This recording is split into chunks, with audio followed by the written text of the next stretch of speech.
Hey, what's up, you guys? Bloody Jacob here to bring you my review of the season 7 finale of Game of Thrones on HBO, which was called The Dragon and the Wolf. And, wow, what an incredible episode. I think this is probably one of the best episodes of Game of Thrones we've ever gotten, and that's saying a lot. Um, I don't know if I'll say like the best ever, but I'm sure next year's final season will bring the same. Um, but I do think this has to be among the all-time best. And this season overall, um, I think it's been really, really well done. I know some people complain about like the faster pacing or like the traveling issues and stuff like that.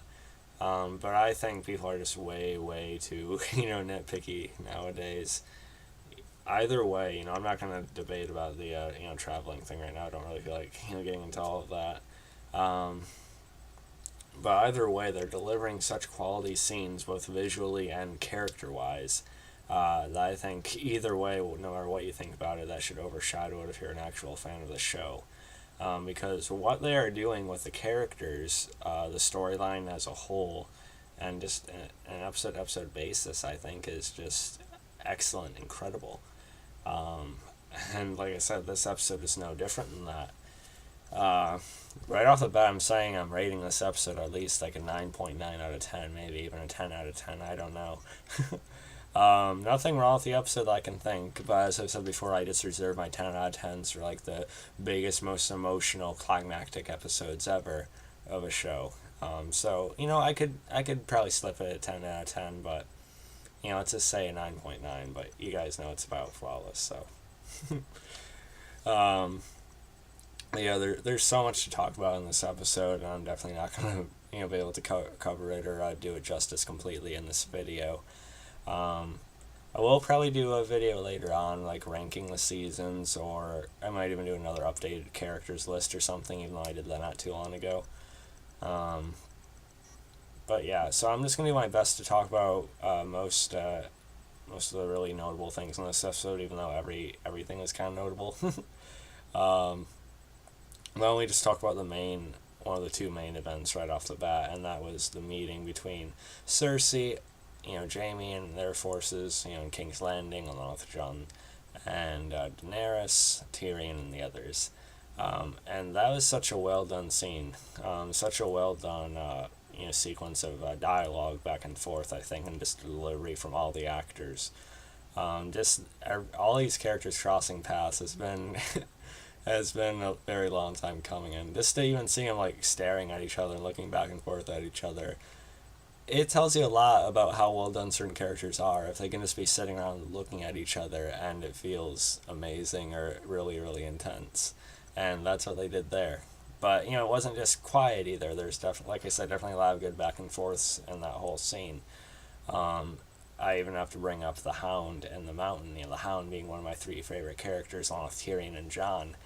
I liked his moment with the Mountain, and even though the Mountain's sort of, I don't know if I want to say zombified, but even though he's definitely not as there as he used to be, thanks to what Cersei had done to him, he still is able to recognize who the Hound is, and it appears that he still has a lot of hostility towards him, and the Hound goes up to him and recognizes that, and he reminds the Mountain that he won't meet his end with this. He'll basically, the Hound is saying the Mountain will meet his end by his hand or his sword, and he better be aware of that because it's coming.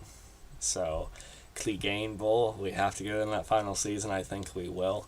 I think that's something that still really needs to happen. I think it definitely will. The Hound should definitely win, by the way. I don't want to rant about this the whole video, but the Mountain is definitely like a force for sure, and if he caught anyone, then that might be over. Um, but I do think the Hound is almost as strong as the Mountain, and he has more skill, as far as his swordsmanship and just as a fighter as a whole. So I think the Hound should be able to win. Plus, the Hound, I think, has more heart, of course, and but we'll see how it goes. But that was one of my favorite character interactions of the whole episode, personally. Because that's just like teasing the full circle arc that the Hound could go through, as well as like protecting Arya against the White Walkers or something, which I think may happen in season 8. So I really love that. And of course, Tyrion and Cersei. Cersei again is still a character I love to hate. She's such a great antagonist type of figure. Lena Headey just does such a phenomenal job. They all do. But she's a great villain, and it really showed here. I was glad that, I don't know if I want to say she showed respect, but she at least let them talk, I guess, because Euron even went up to Tyrion, which really bugged me, and started taunting him, making all these, asshole type comments. And then Cersei basically went off Tyrion saying, if you're not going to sit down, then leave. So even though we found out that, this is a setup by Cersei and Euron, to get, to the Iron Bank or whatever, and their forces, and Essos, I still kind of liked how that played there. And then, Tyrion talking to Cersei and seemingly working things out. I was hopeful for a second, Cersei, saying she'll join them and fight to the north, and supposedly seeing that if the north falls, they all fall. But now, as we find out with their interaction with Jaime a little bit later, it's just a setup, to, whatever, if the north and the Dothraki and the dragons can't beat the White Walkers, then so be it. But if they do, then hopefully they'll wipe out most of them anyway. So Cersei again is selfish in a way, short-sighted a little, even though she is brilliant. I would think that, I know it's definitely hard to say, because she is trying to go with self-preservation here, but as well as protecting her spot, her territory. But I imagine if the White Walkers ever got to King's Landing, then she'd want the North, to, be there to fight them off too. So, it's a, she's seen this white, but she still hasn't seen what Daenerys seen either. So maybe if she had, maybe she would be able to push her mind over enough to be able to lend her forces. I don't know. But either way, Jaime walking out on her, I think had to happen at some point. Some people are still predicting Jaime will be the Queen Slayer, which I think is still fairly possible. And he goes off to join the North himself, because he sees that the real fight is there, so I was happy about that. Him and Brienne's brief interaction as well was nice, as well as Brienne and the Hounds. I sort of like their scene together as they're walking along into King's Landing. They're both just sort of, tense to see each other again after that brutal fight. But they mainly talked about Arya, which I thought was nice. And they both recognized that they're just trying to protect her, so I like that.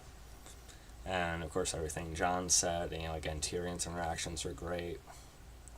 I can't praise, that whole main scene enough. And of course, when the white came, I could see that Cersei was terrified, with with an undead man, running at her with its mouth open and everything. So, and before I forget, Theon's part in this episode, planning to go and try and rescue his sister in his fight with one of the men. I thought it was pretty good. I like the music they played with that. Theon still definitely has to go a long way to redeem himself, but Jon, I think, was able to nudge him in the right direction psychologically, and I liked how that was acted out on the part of both Kit Harington, the actor who plays Theon. For some reason I can't remember his name right now, but they both did well. God, there's so much to talk about. But yeah, also how things played out in Winterfell with Arya, Sansa, and Littlefinger, of course. I do think Sansa is genuinely bothered that Jon, bent the knee to Daenerys, without consulting her. But it was nice to see that it was mostly, anyway, a setup from her and Arya to get to Littlefinger and have him finally sentenced to death, or just cut to the throat by Arya. So that was good to see that. That's why I said I was hoping for, since a few episodes ago. But I do think they definitely have some differences, some some form of, I don't know, something against each other, but it's not going as far as what Littlefinger was trying to push it into. So that's good. Finally seeing Littlefinger die was fairly satisfying. I know a lot of people liked him as a villain as well, and I can get that. He was well acted, or well portrayed, and he definitely had a lot of well written dialogue. So I can understand why people like him as a villain, but I think it was his time to die, and there you go. I could just keep talking about this, all night if I wanted to, but it's almost 2 a.m. And of course, I also liked Bran's, talk with Sam there, and talking about Rhaegar Targaryen and what actually happened with, Lyanna, and of course, kind of cementing that Jon Snow is indeed, Jon Sand, as they would say, as a bastard of, that area, but really he is kind of a, Targaryen and could be actually the true heir to the throne, which should be interesting. And as we're hearing that explained, you see Jon and Daenerys, spend some quality time together at night, which we all kind of seen coming. And it is nice because I think Emilia Clarke and Kit Harington have developed a nice chemistry together. I bought into when they're more emotionally looking at each other and stuff like that. We see Tyrion, sort of, watching Jon, enter her room, and, he seems a bit, put down by that. He seems a bit bothered, by that being what happened. Although I think he was suspecting it, episodes ago. Maybe Tyrion did have some form of affection for Daenerys himself, and he was hoping that they could, I do feel bad for Tyrion in that instance. I just hope they don't really, try and take that too far. I don't think Tyrion's going to try and do anything against either of them. But still, I do feel bad for Tyrion, because Tyrion is my favorite character, and I wish there would be some way for him to find real love. But I don't really know how that's going to happen. But, Tyrion's not a bad guy. He's not going to, try to kill either of them or anything, or betray them. There's again, I feel like I'm forgetting about a million things. And again, back to that Tyrion and Cersei conversation we've seen, which again is just one of the best parts about it.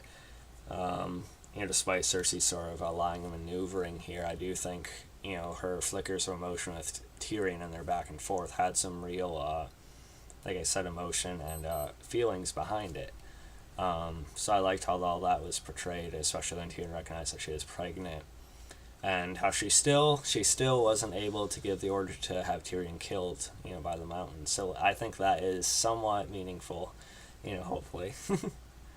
And why don't we just talk about it, the fucking, dead dragon Viserion, being ridden by the Night King, just destroyed the wall. The wall is gone. That blue fire looked amazing. Again, just the effects of Game of Thrones, some of these battle and action sequences are better than almost every movie I've seen. And this is definitely a great visual here, seeing the wall brought down, really, really daunting as Tormund is trying to escape and the others. Definitely a great set for Season 8. I wish I could see the last 6 episodes right now. I hope that, it's rumored to air in late 2018, possibly early 2019. I hope we don't have to wait that long. I'd understand, late 2018, but hopefully that's as long as we have to wait. Just incredible setup, and I can't say enough about it. Like I said, I'm rating this episode pretty much perfect, 9.9 out of 10. Follow me on Facebook, Twitter, subscribe, and I'll catch you guys next time. Peace. Feel free to comment about anything else in the episode. Would love to talk more about it.